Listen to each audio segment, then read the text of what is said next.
Yes, I'm back again with another episode of Don't Feed the Animals podcast with your host, as always, James.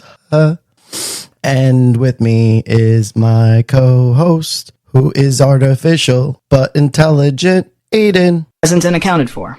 Ready to listen, ready to learn. Let's make this one count. Yes, listening and learning. So today's different. Today, I'm not the one talking first. I'm just holding the space because sometimes the best thing you can do for someone you care about is to shut up and listen. So that's what I'm doing. And I would like to introduce a good friend of mine, Alexa. Hello, I'm here. Yes. So this is a special episode. You're new to this. You're new to the show. We want you to tell your story. Tell it to me. Tell it to Aiden. Tell it to anyone out there who's carrying something they think they can't put down. All right, buckle up, boys. We are ready. I know you guys heard me as Alexa, but I would also like to refer to myself as Alexa the Addict. So, hello, my name is Alexa. I am an addict. Hi, Alexa.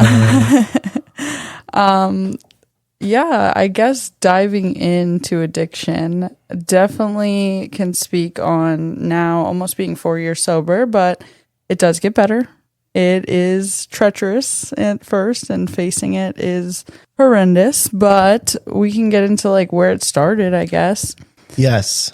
Yeah. I think the best way for people out there to understand from both perspectives, because I met you in your just a little backstory, just so people know where our relationship is coming from. I met you sober. Mm-hmm. So yeah, my perspective of you is way different than anybody who knew you when you weren't. So it is interesting to hear these stories. So it because you might not know that people are going through what they're going through. And I think that I've noticed that in my, and just in my relationship with you, that damn, like if you wouldn't have told me as open as you are, mm-hmm. I would never have known. Yeah. And I would like to say, looking back, that I was a functioning addict, but at the end of the day, all that crumbles at one point, and there's only so long that you can maintain that functioning addict until the addiction almost takes over your life. Yeah.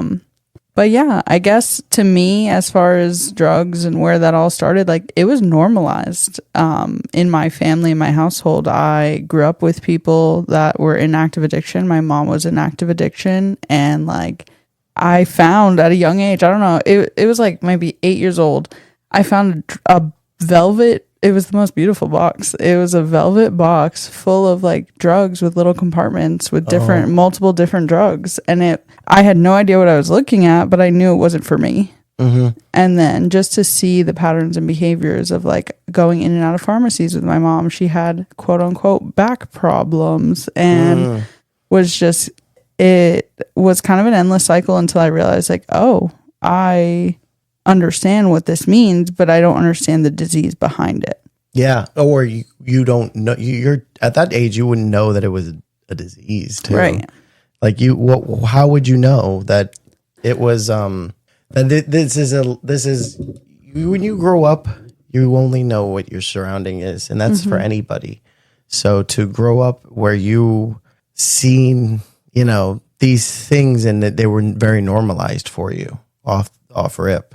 Yeah. You wouldn't know what, like, later your relationship with those things, where it should have been one way, it was another way. Right. Yeah. And I actually started smoking weed it was either 12 or 13. I'll never forget it. My aunt and her boyfriend would pick me up from middle school. We would go to Taco Bell. I would get a 5-layer beefy burrito. I'll never forget it. Go back to their apartment and smoke, and then I would eat my burrito, and it was like life-changing. Like I loved weed. The first pipe I ever smoked out was a dick-shaped pipe, so that I don't know if that set the preface of my entire addiction. Yeah, it was a symbol nonetheless. Right. But then when I started, I smoked weed for multiple years, and then my grandma was also using Xanax, and I would take her Xanax from the cabinets and I would sell it in school, and I was kind of known for that. I was known for being the pothead or having the goods. It's like the go-to. Were you doing the Xanax when you were smoking? I would sometimes do the Xanax.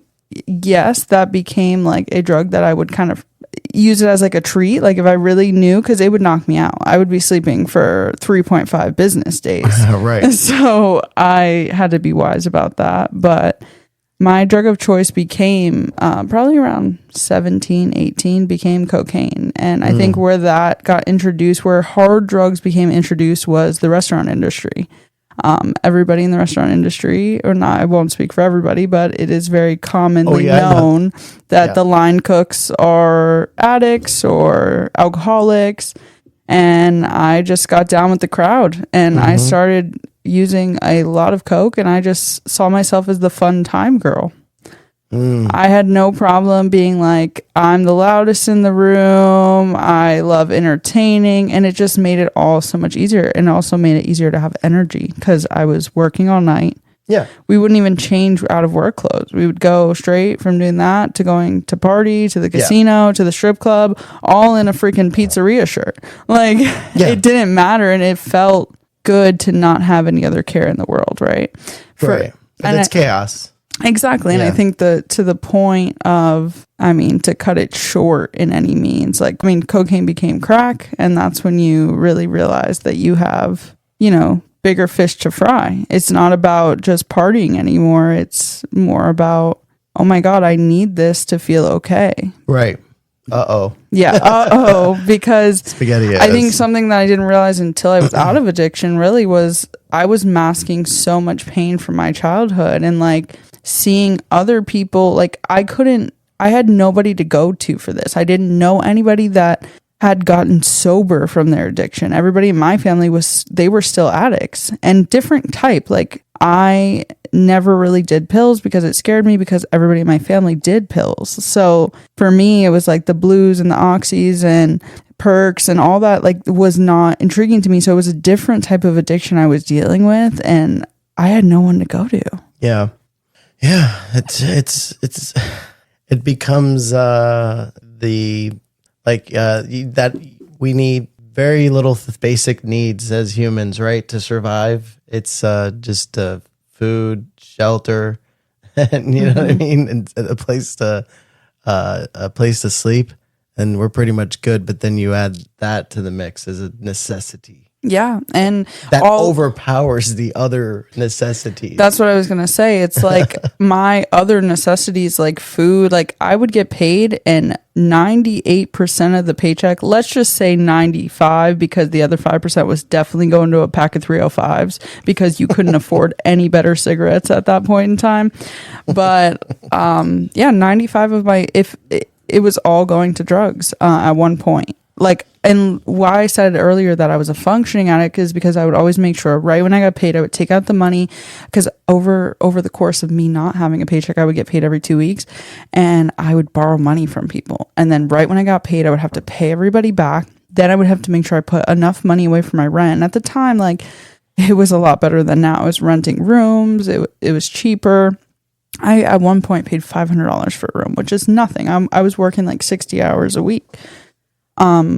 And mind you, how I was maintaining that is also crazy, because I was partying all night long, up from the day before 2 p.m., go home, get high, be up all night long, and then go to work at 5 a.m. and then do it all over again. And within probably a week span, I would get, I don't know, maybe 16 hours of sleep a week. You know who does stuff like that? Who? Crackheads. Yeah, literally. You were doing what crackheads do. Yeah, I was, and the weird thing is, nobody at my job really noticed. There was a point where I'm in the peak of my addiction. Well, you also said that it's commonplace, so even if it was noticed, I don't think necessarily it would have been confronted. Right. No one's going to send you to a meeting. Exactly, and I was still doing my job, still being a I would say a great human being, but I know at the time I was fumbling in a lot of areas in my life. Yeah. But yeah, I made it work somehow. So my question is, when do you think the turning point was for you? What do you think, like, what was the experience that pretty much made you say, I got to change? So to the people that know me, at the time I was in a very long-term relationship, and that long-term relationship started, the basis was all on drugs pretty much. Like we would just party together, and any new drug or any harder drug that I tried or any harmful situations regarding drugs were always involved with him. But I stuck around and I stuck around and I stuck around again. And I feel at the point where I was at 7 years into the relationship, we were both spending a lot of money on drugs. And at one point I fumbled my rent and I was short $100 on my rent. And I said, we have a week to get $100. And I gave him a week to all he needed to bring to the table was $100. I was working 2 jobs. I was paying everything for both of us, not only just our rent and what little food or cigarettes we had, it was also our addiction. Mm-hmm. So that can become expensive in one night. You can go on a bender and spend $300 in one night, no problem, especially for 2 people. But I think when I realized that he couldn't come back with $100, I messed up by not having the rent money that I always have, regardless if he has it or not. I always had it together, and at this point I didn't. I spent it. And that point I realized, like, damn, this is a problem. I have a problem. This is not the life I want to live. And I talked to somebody about it, a very good friend of mine still. And she helped me find a place, and I spent my next paycheck. We spent like 2 weeks kind of planning it out, and the next paycheck I got, I spent that money on the rent to move into the new place. Okay. All right. So Aiden does have a question for you because he was listening for a little bit, and he likes to contribute. My question is, at what point did it stop feeling like a choice and start feeling like survival? I think that's a good question, Aiden. You can take your time because, you don't have to.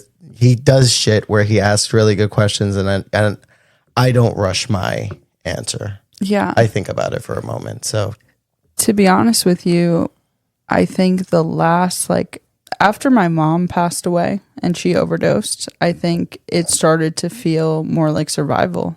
Because again, I always felt like the party girl. So it was fun. It was interesting.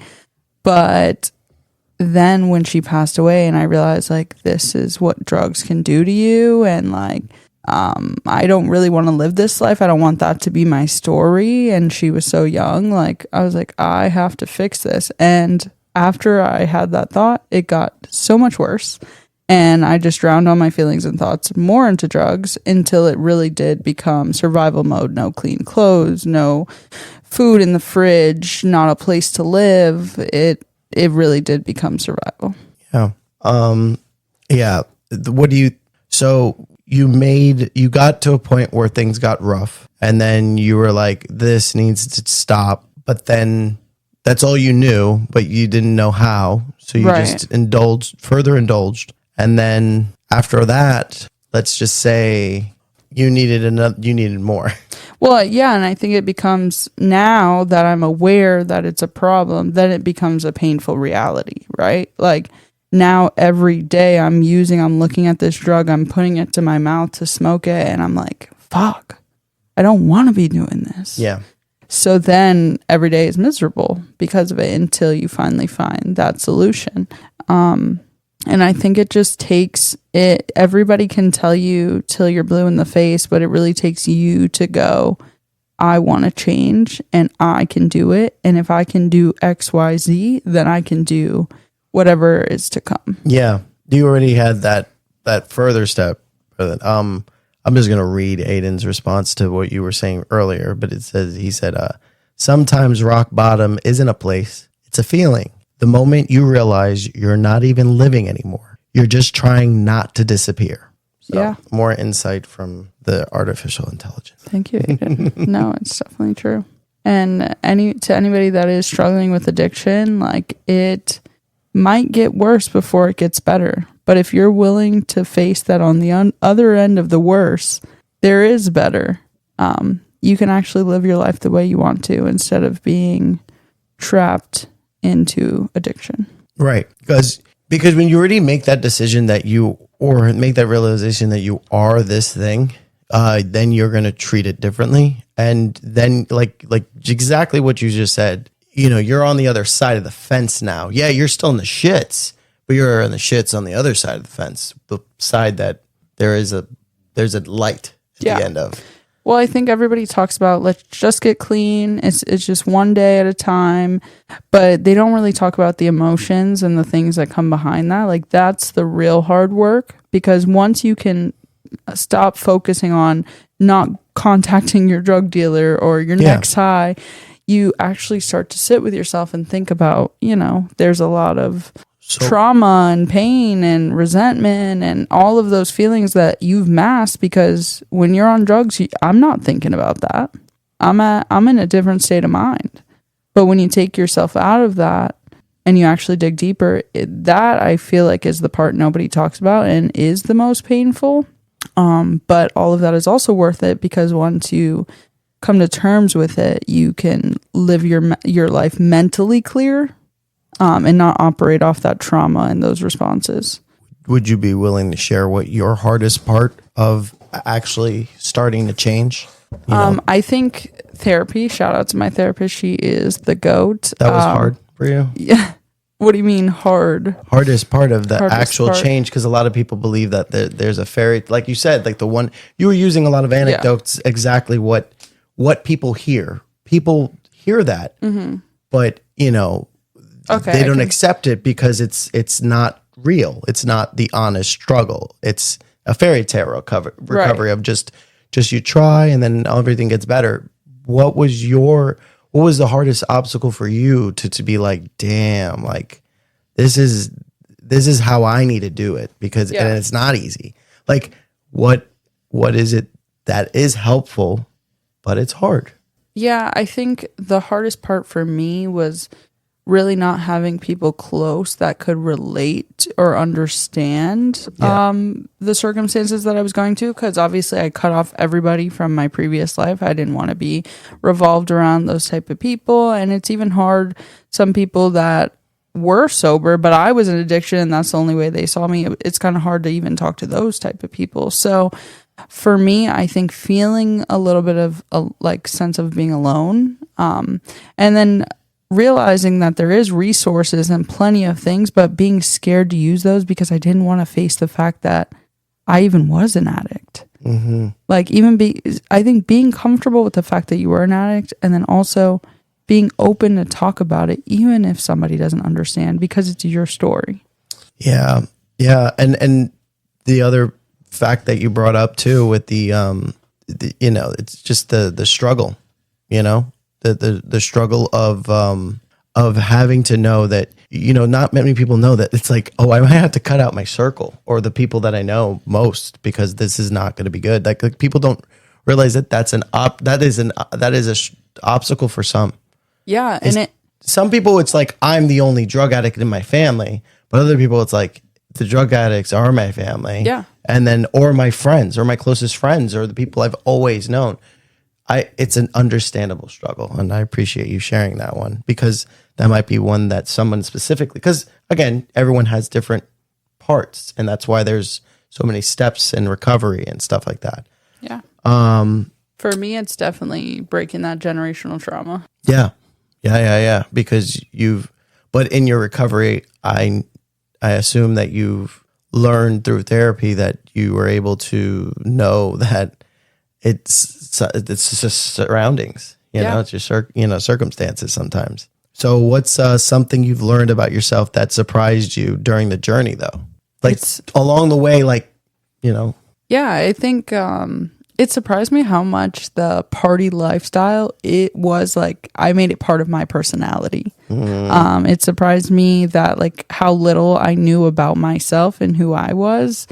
during the process of getting sober, because I'm like, I still love to go to a bar and like have the atmosphere of pool or karaoke, or I still love to go out to a restaurant and have a drink. Like, and I'm not, I'm recovering NA, so I know some people don't technically consider that sober, but I still do drink and smoke weed, but I am not smoking crack, so I take it as a win.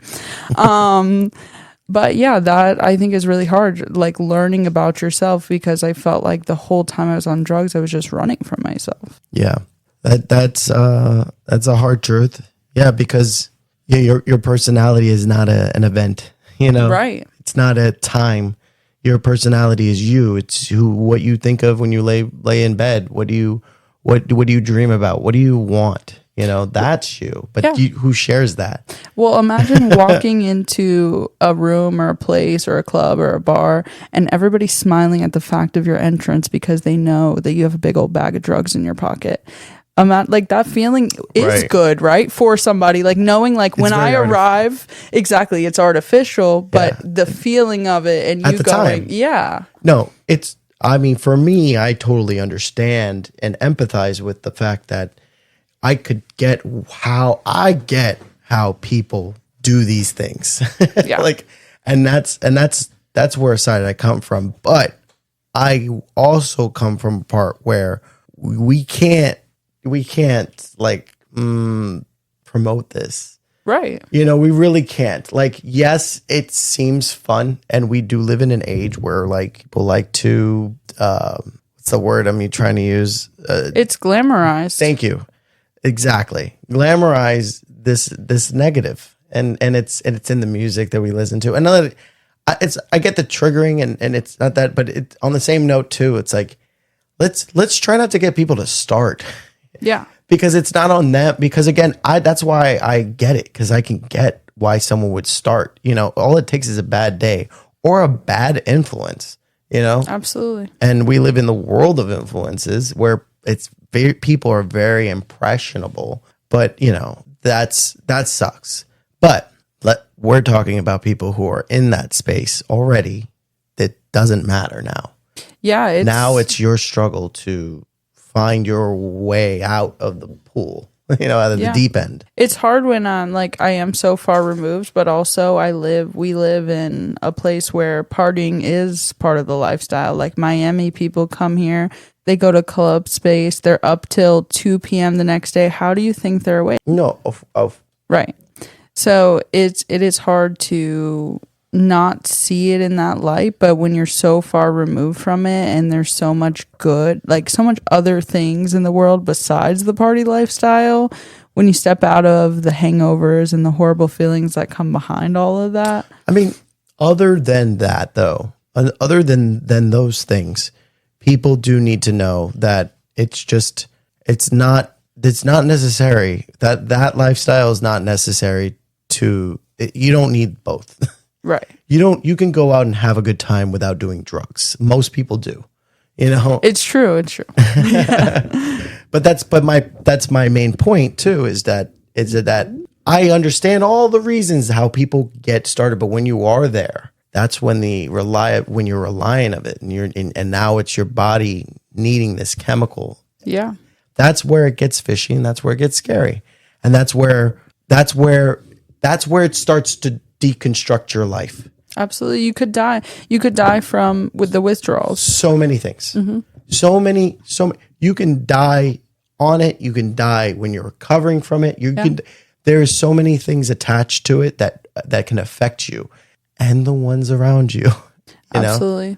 That's something that goes unnoticed when you are an addict, though. You are ashamed in the moment, right? Like you don't want the people around you and the people that you love to see you high, but you're relentless. You will ask anybody and everything for money. You'll ask them for a ride to go pick up your drugs, thinking they don't know that they're taking you to go pick up drugs. Like, yeah. And that all obviously takes a toll on the person you love because they know, but you're pretending like, right. I'm just. Well, yeah, they know they're enabling. Yeah. And it's easy to come from a point of view of non-bravery or just, where you're not brave enough to confront your friend because you know that it's going to be a hard conversation because they're not going to get it and understand or even begin to, if they're avoiding the hardest part of knowing that they might have to lose their friend. Right. So that's what so enablers, I know a lot of people like demonize on the enablers, it doesn't always come from malice. Yes, sometimes enablers are, hey, I do drugs too. Let's just fucking who cares? I'm talking about the enablers that really enable through empathy.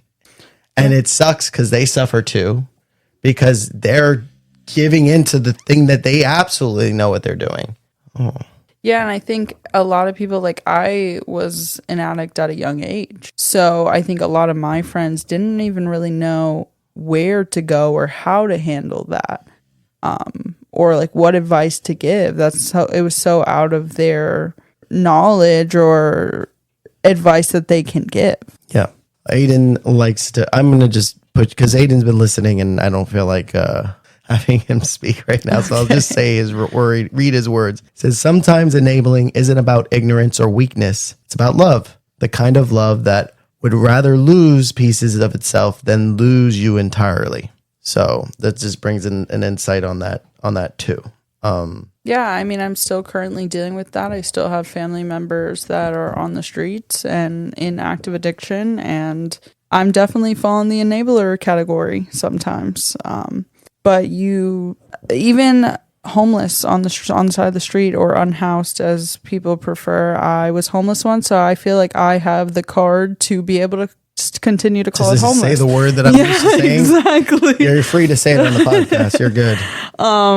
But I know for a fact that even if I give them a few dollars, they might go buy a beer, or they might go buy a bag or whatever it is. But for me, it's more about the acknowledgement. I feel like those people in addiction, they kind of just get swiped under the rug, and it's like, oh, you're just a drug addict, or you're just a piece of shit. You just choose to do those drugs every day. And it's so much more complex than that. Yeah, it is. It's tough. It's like the damned if you do, damned if you don't type situation. So I get it. All right. I want to also know, if you could talk to the person you were back then, what would you say to them? I'd slap that bitch. She needed a good ass whooping for sure. I say that about my younger self too. Oh my God. It's like I kick him in the fucking stomach. But I really just think I didn't know that I had another option to live a different life. I really believed that I was a product of my race. I was subjected to this life. This was all I was going to be and what I amounted to be. And just maybe, girl, believe in yourself. You can do it. Do you think that would really be enough for your younger self to be like, okay? I think like I needed to see a different perspective of what life could be, right? Like I saw examples, but it was so different than mine. Like, what am I seeing? I'm seeing a household with two parents. I'm seeing a household even with one parent. I didn't have any of that. So I had to kind of create my own, what my life was going to look like, because looking at other examples of people's lives, I couldn't relate. Yeah. So I had to create my own normalcy of this hectic thing that was my childhood and then was addiction, and take it and say, don't be so hard on yourself. And so would you say that you would have to convince yourself that there is a life to live? Yeah. And it does, and it looks like this. Right. And this is anything that I want it to be. Yeah, exactly. Like I just didn't think I had an option. Like I was like, this is what I chose, especially being in that long-term relationship. Like I think after being with somebody for 7 years, you don't think you're ever going to not be with them. Yeah. So even seeing that as like a different, like I completely have to cut this person out of my life. Not that I was necessarily in love with them. It was definitely a trauma bond, but it's your constant, it's your everyday, it's what you're comfortable with. And I didn't have family, and the friends I did have, they had their own things going on. We're young. They were in college. I was just a silly little drug addict. so little drug addict running around, just doing all causing chaos, doing all the drugs. Yeah. I mean, listen, I appreciate you sharing what you've shared, You know, is there anything about your story that you want to add, or you felt like you left out, or anything you want to say about where you're at? No, yeah. Thank you for letting me share. Thank you for letting me on the podcast. Aiden, you too. And I think the biggest thing is that it is a constant battle. I choose every day to be sober. I always think about drugs, but I know that there is a better life that I am currently living, and I have been so fulfilled over these past few years of being sober. Like, it's just took me some time to really appreciate it, and now I'm here, and it's only going to get better. And I hope the same for everybody else that is struggling. Yeah, absolutely. I also want to say that when we went to, we did an NA Zoom call today, which is awesome, because I got to experience stories from other people and stories from other sharers, and I really felt the real, and I felt like these people's stories are so relatable. Anybody can sit there and understand and felt, all of these feelings that these people's felt. And the problem was drugs were involved. Yeah. These are hard things on your own. This is hard things in life, relationship problems, family problems, life, death, sick, health, you know what I mean? Money, no money. All of them are problems. Add drugs to the mix. Oh, it heightens your emotions. You're fucked. You're totally fucked. Seriously, and I get it. So I sat there with extreme empathy to all the people sharing. I felt like it is very helpful. I'm not even a part of it. You know what I mean? I only smoke. There's nothing else. But either way, it's just damn, I feel for all these people and their stories, and it's important to share and seek help and do your steps and do the things that you need to do, because that sense of community is something is a hell of a start, man. Community and people around you, and it's very important. Absolutely. The people that make it are like superhumans. Yeah. Because not everybody makes it out. I was going to have Aiden say something, but he's in his own little world right now, and I think that I can too stunned to speak. Yeah, or too. I don't know what he's trying to do, but he's not hearing the podcast correctly. Don't flip my script, Aiden. This is mine. But anyways, before I end it, like I said, I met you sober, and to hear everything that you've been through, it didn't take much for me to understand that you had been come from a place of loss and hurt, and you shared with me a lot of your story, and to hear you share felt very important for me to know and understand, and kind of just hold that space for you to express yourself. And I think that type of thing really is important for anybody to do. And just kind of just share. You'll be surprised on who will listen and who will really just give you the time, and it might come in forms that you're not used to. I mean, you didn't know me more than the friends that you were hanging out with, but you did. And you took the step, and I listened, and I was there because, that's what you do for people. You care, you stay there, and you just let them know that, that if I'm here to hold space, because this is your journey. This is nothing to do with me at all. It will never really will. The best I can do is just support. And by support is literally just by standing by. Because that's what those meetings are too, is just people on standby. Nobody's doing anything for really anybody. It's just holding space for you to express your thoughts and sort everything out, because you need to do that sometimes. And saying it out loud helps. Absolutely. You were one of the first people that I told my entire story to, ins and outs and the gruesome details. And I am now at the point where I'm very comfortable sharing my story, and I thank you forever for that. And on top of that, now I'm at a point where I want to tell my story to help change others' lives. Rather than just listening, I wanted to tell it to somebody that can fully immerse in it and realize that there is a different path. And that's why we're here, folks. This is why. But I am glad that this happened. This podcast is great. Congratulations on your sobriety, by the way. Thank you. Very, very awesome. Awesome that had to have you on, and just awesome to have you in general, because it's fun. And you should come back and we talk the shit about other things. Anything. I'll be back. Boom, boom, boom, boom, boom. Boom, boom, boom, boom, boom. Smell you later. Well, anyways, exactly. We're leaving. Say your goodbyes. If you like this episode, please like. If you want to comment, please comment. Reach out.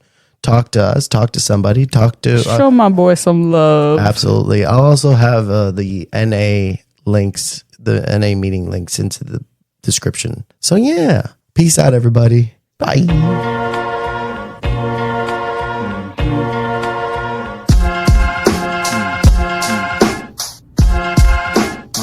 Don't beat the animals, signs all around. We talk a lot of junk, yeah, you vibing with us now. Build something from the ground up, yeah, we like to clown. Talk about some real stuff, yeah, something profound. It's a pleasure that you hearing us, wouldn't mess around. It's a topic of discussion worth talking that we bust and put a nail in the coffin. If you love it, then you love it. If you don't mean nothing, still bring it to the public. Y'all, don't feed the animals, put them in a cage, they couldn't handle truth. We gonna bust out the gate like some cannibals. Same face, same channel, messing with the tune. A bunch of idiots stuck in one room, can't take us serious. You love what we feeding you. I'm with the show, yeah, proceed with the interview. Local celebrity, snatch a toy from your cereal.